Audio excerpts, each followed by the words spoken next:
He's just stressed, Anna. Stop making everything about you. My mother's dismissive voice echoed through the kitchen as I pressed an ice pack against my throbbing head. My brother Marcus stood behind her, his earlier rage replaced by his usual innocent expression. I'm Anna Mitchell, 24, and this wasn't the first time my family dismissed Marcus's violent outbursts. Since childhood, he'd been the golden child who could do no wrong, even when his stress relief left marks on my body. Mom, he threw a plate at my head. I said quietly, trying to stop the room from spinning. I blacked out. You probably just slipped, Marcus interjected, his voice dripping with fake concern. You've always been clumsy, sis. Dad didn't even look up from his newspaper.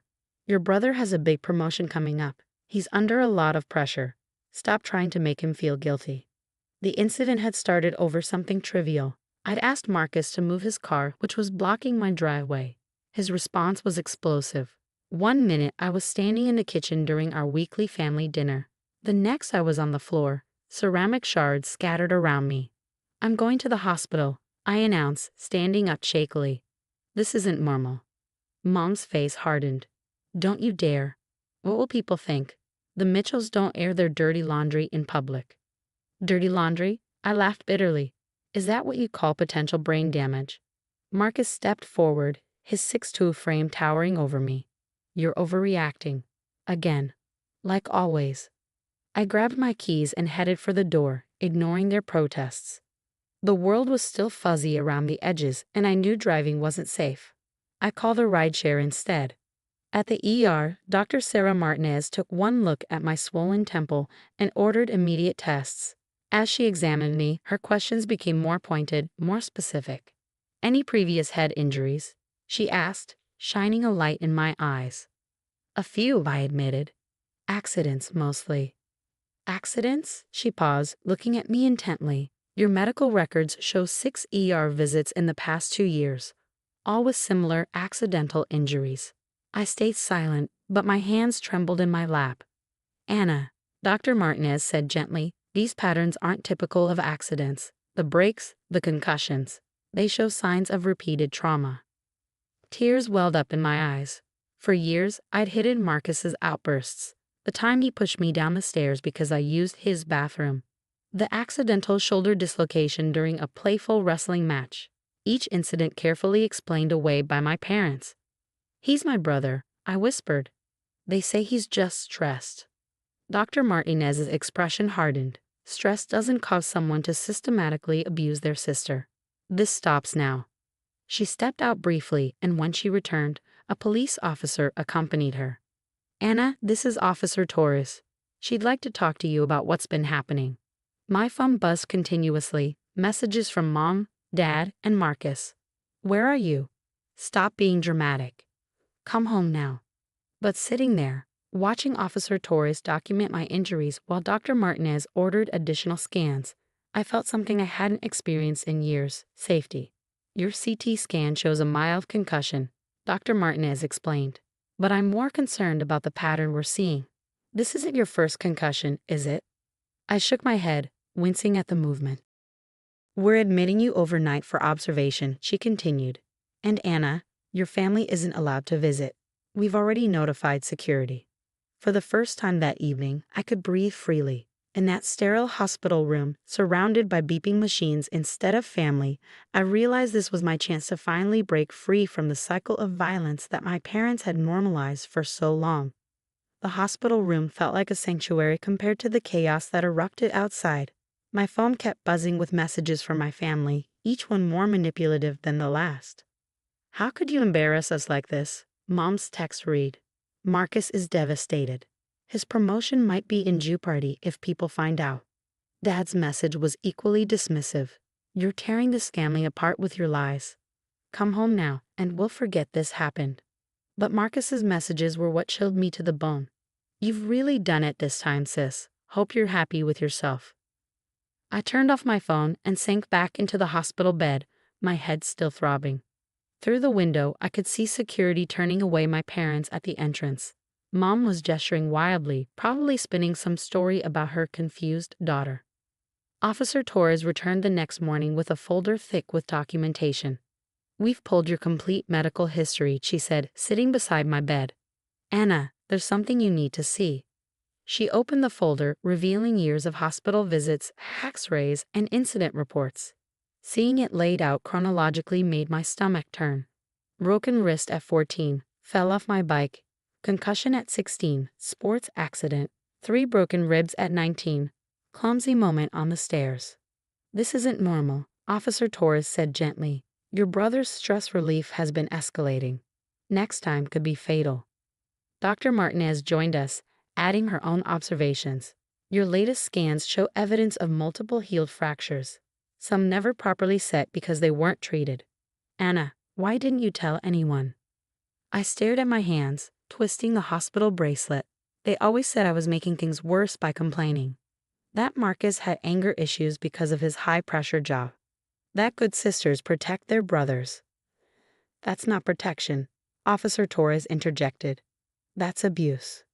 A social worker named Lisa joined our discussion, bringing more revelations. She interviewed hospital staff from my previous visits, uncovering a pattern of my parents intercepting medical care, minimizing injuries, and rushing me home before proper examinations could be completed. Your mother has been documented intimidating medical staff, Lisa explained. She's convinced several doctors to modify their reports, claiming family reputation concerns. The weight of this revelation crushed me. All those times I thought I was alone, there had been people noticing, trying to help, only to be stonewalled by my parents' influence. We're building a case, Officer Torres explained. But we need your statement. Your brother's violence and your parents' cover-ups, it needs to stop. I thought about Marcus, about how our parents' constant defense of his actions had only enabled him to become more violent. How their protection hadn't just hurt me, it had prevented him from ever facing consequences or getting the help he needed.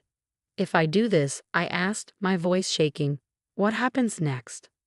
We file charges, Officer Torres replied. Your brother faces consequences for his actions and your parents for their role in enabling and covering up abuse. You'll get a restraining order and we'll help you relocate somewhere safe. It seemed impossible. The idea of a life without walking on eggshells, without bracing for Marcus's next explosion, without my parents' constant gaslighting. Dr. Martinez placed a gentle hand on my shoulder. Anna, you have a choice here. But remember, next time you might not make it to the hospital. I took a deep breath and nodded. Okay, I'll do it. I'll tell you everything. For the next 2 hours, I spoke into a recorder, documenting years of abuse. Every incident, every cover-up, every manipulation. As I talked, I felt something shifting inside me. The fear was still there, but now it was mixed with something else. Determination.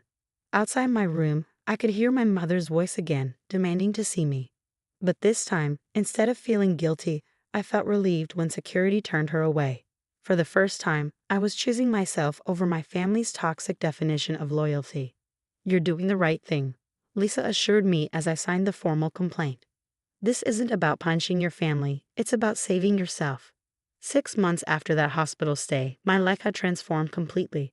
The restraining order against Marcus and my parents gave me the space I needed to heal, both physically and emotionally. I'd moved to a new apartment in a secure building, changed my phone number, and started trauma therapy. The legal proceedings moved swiftly, partly due to the overwhelming evidence Dr. Martinez and Officer Torres had gathered. Marcus's employer suspended him pending investigation, and his stress-induced outbursts finally had consequences. My parents' reputation, which they fought so hard to protect, crumbled when the truth came out. Their attempts to intimidate medical staff led to their own legal troubles. The perfect family facade they'd maintained for years shattered, exposing the darkness they'd hidden behind closed doors. During the court hearings, I learned I wasn't Marcus's only victim. 3 of his ex-girlfriends came forward with similar stories of violence disguised as stress relief. My parents had paid them off, just like they tried to silence me. Your testimony gave us courage, one of them told me after court. We watched your family silence you for years. Seeing you stand up made us realize we could too. My mother tried reaching out through relatives. Her messages still focus on family image rather than my well-being. Everyone's talking about us at church, she complained through my aunt. How could you humiliate us like this? I didn't respond. The old Anna might have felt guilty, might have backed down to keep the peace. But therapy had helped me understand that their reputation wasn't more important than my life. Dr. Martinez became more than just my doctor. She was the first person who'd looked at my injuries and seen the truth instead of accepting my family's excuses.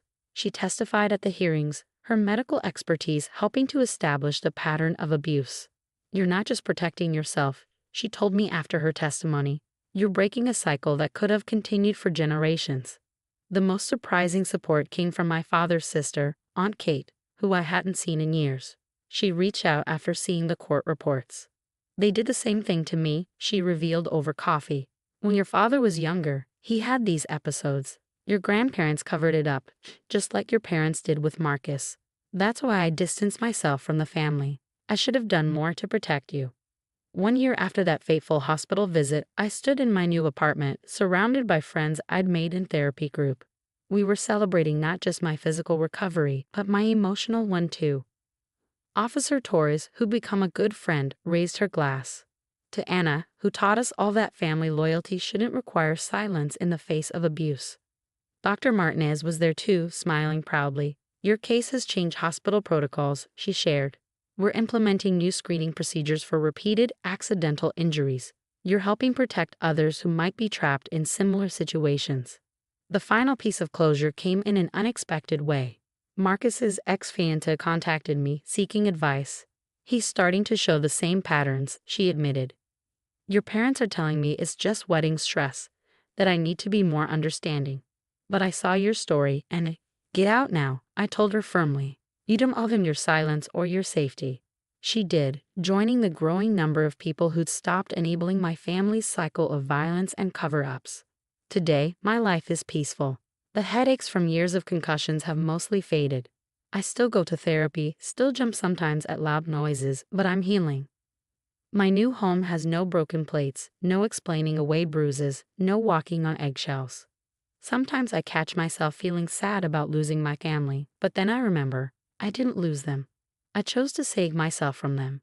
And in doing so, I found a different kind of family, one built on support, truth, and genuine care for my well-being. Dr. Martinez's words still echo in my mind. Strength isn't about enduring abuse. It's about having the courage to say, no more.